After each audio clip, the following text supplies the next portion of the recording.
नमस्कार, स्वागत है आपका आरटी हलचल में और मैं हूं आपके साथ फाल्गुनी सोनी लेकर जिले के तरोताजा हालात।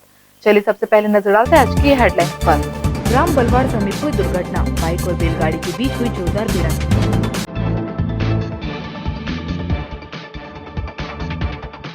अमृत योजना पर कांग्रेस ने लगाए आरोप, भाजपा ने की तारीफ।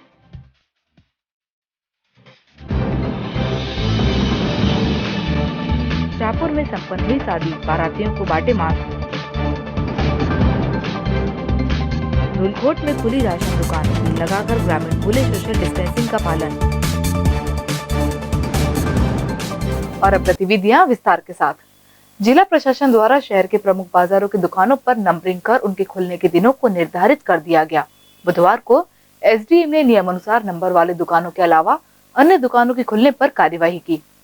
नगर निगम और जिला प्रशासन द्वारा शहर में दुकानों पर नंबरिंग के माध्यम से खोले जाने की प्रक्रिया की गई थी, जिस पर क्रमांक नंबर 1, क्रमांक नंबर 2 और क्रमांक नंबर 3 और क्रमांक नंबर 4 डिस्प्ले किए थे, ताकि 1 नंबर की दुकान सोमवार को, 2 नंबर की दुकान मंगलवार को और 3 नंबर की दुकान बुधवार को, नंबर 4 की दुकान गुरुवार को खुल सके। लेकिन लोगों ने बुधवार को 3 नंबर दुकान खोलने के साथ ही 2 नंबर की दुकानें भी खोल दी, जिसके कारण शहर में ज्यादा दुकानें खुली दिखाई दी। वहीं लोगों की काफी संख्या भी दिखने लगी और लोग सोशल डिस्टेंसिंग का पालन नहीं कर पाए, जिसके बाद जिला प्रशासन और पुलिस प्रशासन मैदान में आया और सभी को हिदायत दी और सोशल दूरी रखने के लिए अपील भी की। साथ ही साथ ग्राहकों को सैनिटाइज और बिना मास्क के सामग्री नहीं दिए जाने का भी आग्रह किया। साथ ही बिना मास्क घूम रहे शहर में युवकों पर चालानी कार्यवाही भी की गई। लॉकडाउन के चलते जो व्यवस्थाएं को सुनिश्चित करने के लिए, चूँकि 1, 2, 3 नंबर की दुकानें जो निश्चित दिन खुलना चाहिए, उनको व्यवस्थाएं खुल रही है कि जो नंबर डला है वो दुकान उसी दिन खुले, और जो मास्क वगैरह लोग नहीं लगा रहे हैं उनके ऊपर जो जुर्माने की कार्रवाई वो की जा रही है। जैसे बुक्स वगैरह को वो उन लोगों ने खोली है, बाकी दूसरे ऐसी कोई दुकान नहीं खुली मिली है। देखिए दिखवाते हैं, क्योंकि नगर निगम में दुकानों का ये नंबरिंग की है, उसको चेक करा दें। शासन के निर्देशों का पालन नहीं करते हुए शराब ठेकेदार द्वारा अपनी ठेका दुकानें नहीं खोलने के चलते अब सरकार विभाग के माध्यम से शराब बिक्री को शुरू किया गया है। बुरहानपुर में लॉकडाउन के चलते शराब बिक्री में गिरावट आने और 3 माह से अधिक समय तक कोई बिक्री नहीं होने से ठेकेदारों को हुए इस नुकसान को कम करने के लिए ठेकेदार के द्वारा लाइसेंस फीस कम करने की मांग की गई थी। सरकार द्वारा नहीं माने जाने पर शराब ठेकेदार इसको लेकर हाईकोर्ट में याचिका दाखिल कर चुके हैं। कोर्ट ने शासन के पक्ष में फैसले देते हुए ठेकेदारों को 3 दिन के भीतर शपथ पत्र प्रस्तुत करने को कहा था, लेकिन ठेकेदार द्वारा शपथ पत्र प्रस्तुत नहीं किए जाने से शराब ठेकेदार की लाइसेंस निरस्त करके अगली नीलामी तक आबकारी विभाग द्वारा शराब दुकानों का संचालन शुरू किया गया। आबकारी विभाग में एकमात्र महिला इंस्पेक्टर अभिलाषा वर्मा भी शराब दुकानों के संचालन के लिए निरंतर सुपरविजन करते नजर आई। माननीय उच्च न्यायालय के आदेश के कारण इन अनुज्ञाधारियों को, जो वर्तमान में ठेकेदार है, इनको ये मतलब शपथ पत्र प्रस्तुत करने के लिए बताया कि 3 दिन में आप शपथ पत्र प्रस्तुत करें कि आप दुकानों का संचालन करना चाहते हैं कि नहीं करना चाहते हैं। उन्होंने दुकानों का संचालन नहीं किया है और माननीय न्यायालय के उस आदेश का पालन नहीं करने से ऐसी स्थिति निर्मित हुई है कि शासन को ये दुकानें रीऑक्शन करना पड़ेंगी। न्यायालय ने भी बोला है कि ये दुकानें रीऑक्शन करना पड़ेंगी।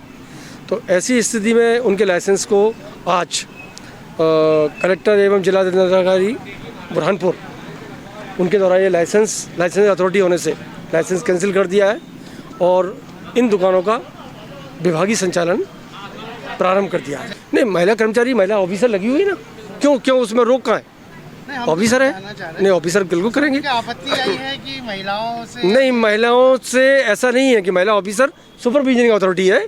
महिला अभी उठा के अगर ये दारू अगर कोई ले जाके चोरी तो इनको पकड़ के भी लेगी, उसको अधिकार दिया है। सुपरविजन ऑफिसर, बेचने वाला तो कांस्टेबल है। शर्म आना चाहिए मुख्यमंत्री को कि अपने आप को मामा बोलते हैं और महिलाओं से हमारी, जो कि हमारे सांस्कृतिक, हमारे हिंदुस्तान की एक परंपरा है कि महिलाओं का हम सम्मान करते हैं, महिलाओं को हम देवी के रूप में मानते हैं, और आज महिलाओं से शराब बिकवा के यही सुचिता और यही सुशासन की बात शिवराज सिंह जी कर रहे हैं। उनको शर्म आना चाहिए। पैसों के लिए आज जनता परेशान है, जिसको अनाज नहीं मिल रहा है। जनता परेशान है कि उनको लाइट के बिल अनाज सुना पा रहा है। जनता परेशान है कि स्कूल की फीस मांगी जा रही है और इनको शराब की दुकान की पड़ी है, वो भी महिलाओं के साथ। तो इनको शर्म आना चाहिए और शुचिता और सुशासन की बात करने वाली भारतीय जनता पार्टी और इनके मार्गदर्शक आरएसएस उनको भी कुछ शर्म आनी चाहिए और ये काम तुरंत बंद कराना चाहिए। शहर को स्वच्छ बनाने के लिए 3 वर्ष पूर्व शुरू हुई अमृत योजना अब तक पूरी नहीं हुई है। वहीं इस बार हुई बरसात में इस योजना की भ्रष्टाचार की पोल खुलने लगी है। बुरहानपुर में पीएम नरेंद्र मोदी के ड्रीम प्रोजेक्ट अमृत योजना के तहत करोड़ों की लागत से बनाई जा रही सीवरेज निर्माण की गुणवत्ता की पहली ही बारिश में पोल खुल गई। जागरूक नागरिकों ने इसकी शिकायत नगर निगम के अफसरों से लेकर कलेक्टर तक और पीएमओ तक की है। कांग्रेस ने इस योजना को फेल बताते हुए इस योजना पर भारी भ्रष्टाचार का आरोप लगाया। वहीं बीजेपी ने अपनी सरकार की इस महती योजना की तारीफ करते हुए कहा कि निर्माण एजेंसी व नगर निगम से समन्वय कर शिकायतों को दूर किया जाएगा। बेकफुट पर नगर निगम भी निर्माण एजेंसी को नोटिस देने का रटा-रटाया जवाब दे रही है। ये समस्या है, यहाँ जो ठेकेदार था 4 महीने पहले इसका काम उन्होंने स्टार्ट किया। उसके बाद में अभी ये बारिश कल की जो हुई बहुत तेज़ हुई बारिश। उसके बाद में उन्होंने कल के रोज भी मट्टी वगैरह डाल के गई परसों की बारिश में, और कल रात की जो बारिश हुई उसके अंदर ऐसा हुआ कि पूरी मट्टी अंदर बैठने लग गई। मट्टी बैठने के कारण वो वहाँ एक गड्ढा हो गया, तो वहाँ एक स्टॉपिक था, वो बोर्ड देख रहे होंगे यहाँ, तो वो बोर्ड मैंने लाके वहाँ लगाया कि कोई ताकि ना गिरे, क्योंकि एक का पैर घोड़ेगा वहाँ फंसते फंसते वो टांगा निकला तो बच गया। तो यानी ठेकेदार से ये निवेदन है कि जो जल्द से जल्द इस कार्य को पूरा करें, क्योंकि हमारे यहाँ घर वगैरह या ट्रक अनाज वालों के आते हैं, वो भी यानी फंसने की इनके अंदर बहुत। हमारी ये शिकायत है कि जिस तरीके से इन्होंने कार्य किया, एक तो टोटल गलत हुआ, और उसको कार्य करने के बाद जो गड्ढे थे उसको इन्होंने मट्टी डाल के भर दिया।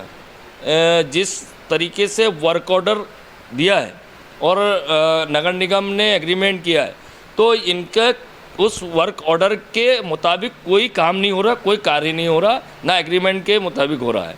और वर्क ऑर्डर की हमने इनसे कॉपी मांगी है आरटीआई के तहत, वो भी इन्होंने दिया नहीं है। दूर मिला के ये योजना फैल है और हमें लगता है इसमें भारी भ्रष्टाचार किया जा रहा है सरकार के माध्यम से। जिस समय इस योजना का टेंडर हुआ था उस समय भी शिवराज सिंह चौहान मुख्यमंत्री थे, और आज फिर से मुख्यमंत्री शिवराज सिंह चौहान बन चुके हैं। तो हमें लगता है कि इस ठेकेदार को अच्छी खासी आमदनी होने वाली है, इसलिए इसमें यहाँ के लोकल के अधिकारियों को बस का काम नहीं लगता, हमें हाई लेवल का काम लगता है इसमें। अब हो सकता है न्यायालय के शरण में भी, हम संगठन के माध्यम से न्यायालय में भी जा सकते हैं। नहीं, इसके बारे में मैं जानकारी लेता हूँ कमिश्नर साहब से कि क्या है, क्या वर्क ऑर्डर इनका था और ये एजेंसी क्यों काम नहीं कर पा रही, क्या कारण है। हम इसको तत्काल जल्दी इसको सॉर्ट आउट करेंगे और इसको तेज़ी से इस काम को गति लाने का प्रयास करेंगे। सीवरेज के काम को करने वाली अमृत योजना के तहत अंकित एजेंसी को भी इस तरह के पत्र लगातार जारी कर रहे हैं कि वह अपने समय सीमा में और जो निविदा के शर्तें हैं उसके अनुरूप कार्य करें, अन्यथा उनके विरुद्ध उस पर कार्रवाई की जाए। जिले के ग्राम धूलकोट में शासकीय राशन दुकानें खुलते ग्रामीण अनाज लेने के लिए सोशल डिस्टेंसिंग भूल गए और भीड़ लगाकर जमा हो गए। मंगलवार के दिन जैसे धूलकोट में शासकीय राशन दुकान खुली, राशन लेने के लिए ग्रामीणों की भीड़ लगना शुरू हो गई। बिना मास्क लगाए ही सैकड़ों ग्रामीण राशन लेने पहुंचे। ग्रामीणों द्वारा सामाजिक दूरी का पालन भी नहीं किया गया। राशन दुकान पर आने वाले ग्रामीणों के लिए राशन दुकान पर सैनिटाइजर की व्यवस्था भी नहीं रही। साथ ही राशन दुकान पर गोले भी नहीं बनाए गए। राशन दुकान के बाहर ग्रामीण झुंड बनाकर खड़े रहे। यह लापरवाही कहीं भारी न पड़ जाए, जबकि जिले में कोरोना का संक्रमण तेजी से बढ़ रहा है। धूलकोट से भारत चौहान की रिपोर्ट। जिले में कोरोना संक्रमण काल के दौरान शाहपुर नगर में शासन के निर्देशों का पालन करते हुए एक शादी संपन्न हुई। इस दौरान सभी बारातियों को मास्क का वितरण किया गया। जिले में अभी कोरोना वायरस पूरी तरह से खत्म नहीं हुआ है, लेकिन सामाजिक जीवन में होने वाले सामाजिक कार्य भी पूरी तरह नहीं रुके हैं, बल्कि पूर्ण संक्रमण से बचाव और उसके रोकथाम के तरीकों के साथ अपने सामाजिक कार्य पूरे कर रहे हैं। बुरहानपुर जिले के शाहपुर में सोशल डिस्टेंसिंग का पालन करते हुए एक शादी कार्यक्रम को संपन्न कराया गया। इस दौरान बारातियों को मास्क बांटे गए। शाहपुर में संपन्न हुए इस कार्यक्रम में सभी ने सोशल डिस्टेंसिंग का पालन किया और सामाजिक रीति रिवाज से दूल्हा दुल्हन एक दूसरे के जीवन साथी बने। दूल्हा दुल्हन के परिजनों ने प्रशासन के सभी नियमों का पालन करते हुए शादी कराई। वहीं कानून का पालन करते हुए कोरोना काल में 20 लोगों के बीच शादी संपन्न कराई गई। पुलिस थाना खकनार क्षेत्र अंतर्गत ग्राम बलवाड़ समीप एक बाइक और बैलगाड़ी के बीच जोरदार भिड़ंत हो गई। इस घटना में बैल की मौके पर ही मौत हो गई। खकनार थाना के अंतर्गत बुरहानपुर अमरावती हाईवे पर ग्राम बलवाड़ के पास मंगलवार को शाम में बाइक और बैलगाड़ी की जोरदार टक्कर हो गई, जिसमें बाइक की टक्कर से बैल की मौके पर ही मौत हो गई। वहीं बाइक सवार और बैलगाड़ी चालक मौके से फरार हो गए। ग्रामीणों ने 100 डायल को सूचना दी पुलिस ने मौके पर पहुंचकर ग्रामीणों की सहायता से मृत बैल और क्षतिग्रस्त बाइक को रोड किनारे किया। खकनार थाना प्रभारी केपी ध्रुवे ने बताया कि बाइक चालक व बैलगाड़ी चालक के बारे में पता लगा रहे हैं। और अब वक्त हो चुका है आपसे विदा लेने का। जाते जाते डालते नजर आज की हेडलाइंस पर। ग्राम बलवाड़ समीप हुई दुर्घटना, बाइक और बैलगाड़ी के बीच हुई जोरदार भिड़ंत।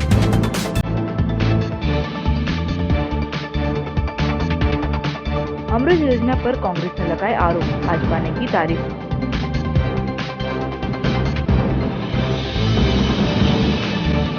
शाहपुर में संपन्न हुई शादी, बारातियों को बांटे मास्क। धूलकोट में खुली राशन दुकान, लगाकर ग्रामीण बोले सोशल डिस्टेंसिंग का पालन।